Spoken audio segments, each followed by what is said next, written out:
Hola a todos y bienvenidos a un nuevo video. El día de hoy vamos a hablar acerca de la fibromialgia. En específico voy a referirme a las manifestaciones clínicas, es decir, cómo se sospecha y cómo se diagnostica la fibromialgia. Bueno, esta condición se caracteriza por un dolor generalizado, es decir, que abarca varias partes del cuerpo, no es un dolor localizado en un área específica, generalmente referido a tejido musculoesquelético, en el sentido que son tejidos blandos, músculos, ligamentos y tendones, y acompañado también de otros síntomas somáticos como por ejemplo la fatiga, el trastorno del sueño, alteraciones cognitivas, como por ejemplo la pérdida de la atención, y también algunos síntomas psiquiátricos como lo es la ansiedad y la depresión. El examen físico de los pacientes con fibromialgia generalmente tiende a ser normal, salvo por la sensibilidad dolorosa extrema de las áreas que los pacientes describen como dolorosas. Entonces,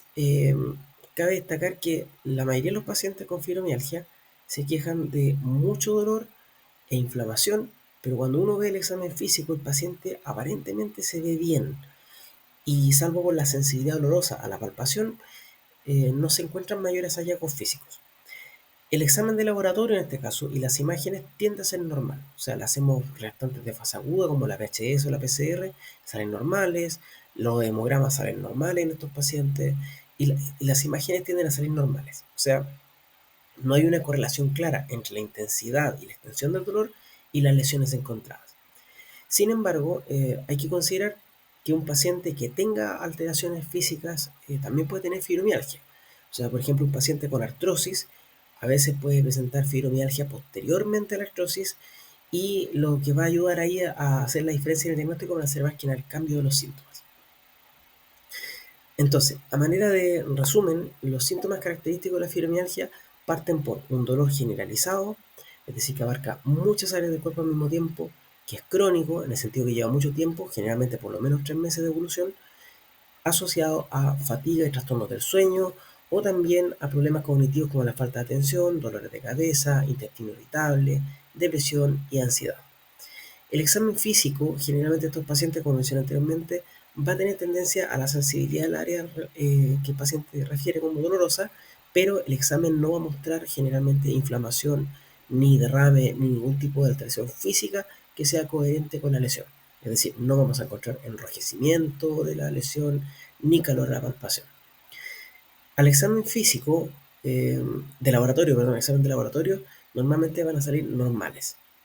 El diagnóstico debe ser considerado en cualquier paciente que tenga más de 3 meses de dolor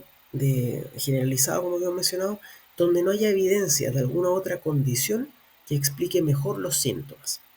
Entonces, a manera de ejemplo, en una persona que tiene, por ejemplo,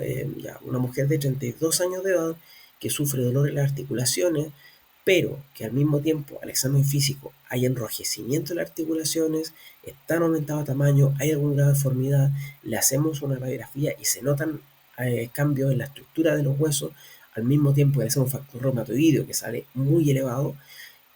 lo que tiene en realidad es una artritis reumatoide, no una fibromialgia.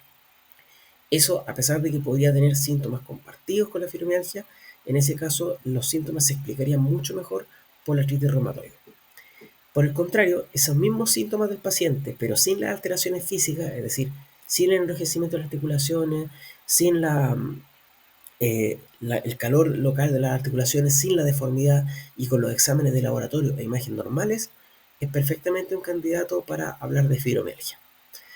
Entonces, esas son como las condiciones básicas para poder establecer el diagnóstico. La historia clínica y el examen físico coherente, al mismo tiempo que se ha descartado otras condiciones que se pueden parecer a la fibromialgia sin que lo sean y al mismo tiempo expliquen mejor los síntomas.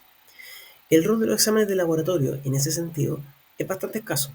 porque no hay ningún examen de laboratorio que confirme la fibromialgia, sino más bien que los exámenes de laboratorio e imagen sirven para descartar otras condiciones que pueden tener síntomas similares a la fibromialgia. En cuanto a las indicaciones para las evaluaciones, o sea, cuándo hay que hacer estos exámenes, va a depender de cada caso, porque hay ciertas condiciones que vamos a buscar más en mujeres que en varones, hay ciertas patologías que vamos a buscar más en adultos mayores que en niños, por ejemplo, y